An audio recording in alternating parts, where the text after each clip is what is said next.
Për personalitetin që ngjan mistik a legjend, apo ashtu duket të paktën për disa që ishin prezant në përurimin e librit Alipash Tepelena në artin botror. Profesori i artit, Luan Tashi, i ka bërë imazhet e tij më të afërta. Ky botim shkon përtej. Trajton edhe aspektin historik, ndikimin e tij prej burr shtetasi, përballjen me perandorin osmane e deri në ekzekutim më 1822.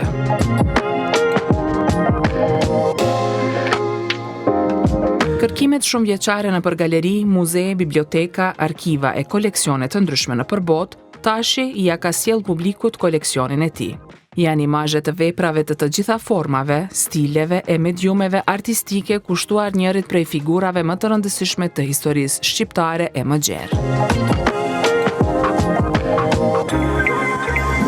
Shumë muze botror, përfshirë Muzeun Britanik dhe Muzeun Metropolitan në New York, strehojnë veprat që kanë për figurë qendrore pashajin e kohës së perandorisë osmane, i cili pati ndikim të madh jo veç në trojet shqiptare, por edhe në vetë institucionin që e ngarkonte me titullin Pasha.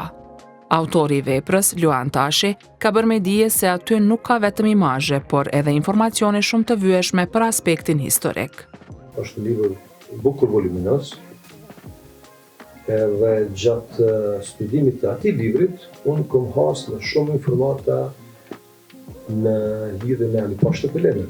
Domethënë gjatë rrugtimit të studimit të vërtetimit, kam parë që shumë autor të huaj si shkrimtar, si kompozitor, si piktor, e marrë me këtë personalitet kaq mistik, ndoshta për botën shqiptare. Dhe bash ajo çaj misticizmi i tij, domethënë ato të panjohura, të cilat shumica e neve nuk e dim, mund kanë shtyr bashkë që të merrem me këtë njeri.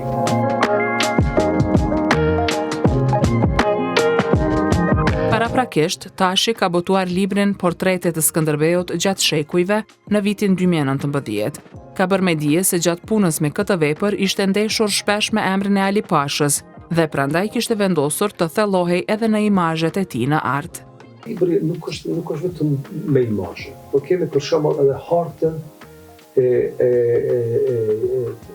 Janines, e vizatuar nga një francez, i cili përshkruan hartën çdo detaj, sikur më pas fotografu prej aeroplanit. Domethënë kemi çdo rrugë, çdo shtëpi, edhe shihen në përshkrimet e këtij autorit, e shohim se si edhe në çfarë mënyre e ka organizuar administrimin e Janines nga Alipash Tepelena.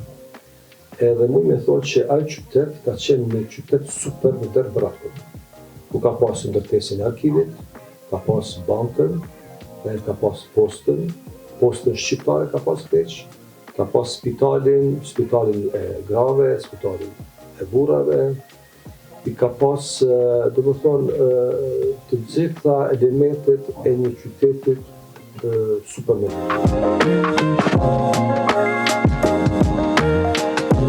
Sipas historianit Durem Abdullahu, ka qenë e natyrshme që pas studimit të figurës së Skënderbeut, i dyti të ishte Alipash Tepelena. Pas botimit të librit të tij për ikonat ose për ikonografinë e përgjithësi për Skënderbeut, për profesor Luan Tashit, duket kaq e natyrshme që nuk mund të kishte një figurë të dytë, të cilët do të mund t'i kushtojë një libër të tillë përpara Alipash Tepelenës, sepse pas Skënderbeut ai është shqiptari i dytë me famën më të gjerë që e ka rritur qysh në të gjallë të tij. Kush ka qenë thellë Alipash Tepelena? Ne nuk e di me siguri kur ka lind, pavarësisht që ai e deklaroi që ka lindur në 1844. Disa prej njerëzve në vorën e tij besojnë që ai thjesht kishte marrë datindjen e Napoleonit dhe përdorte që mi gjasusa më shumë edhe në këtë aspekt Bonaparte.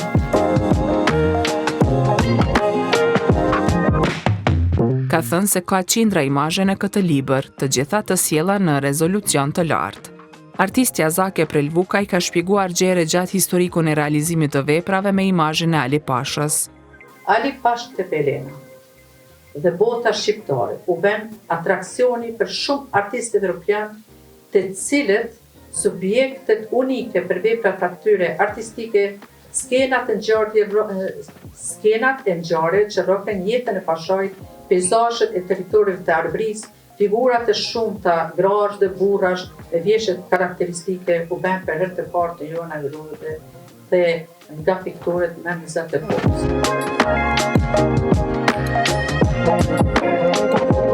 Ka thënë se një numër i madh veprash u realizuan edhe për vrasjen tragjike të Alipash Tepelenës. Disa vite më pas, shohim se artistët e vendeve të ndryshme vazhdojnë të krijojnë veprat e tjera artistike kushtuar pashajt shqiptar. Edhe tani ndërkohë që trupi i Aliut prehet midis Janinës dhe Stambollit, imazhet me portretet e tij vazhdojnë të ekspozohen në disa nga muzeet dhe galeritë e artit nëpër botë. 2 nga pikturat më të njohura ndodhen në Muzeun Britanik në Londër dhe Muzeum Metropolitan të New Yorkut. Arkivi i Bibliotekës Kombëtare i Francës të ruan 20 litografi me portretet e Aliut.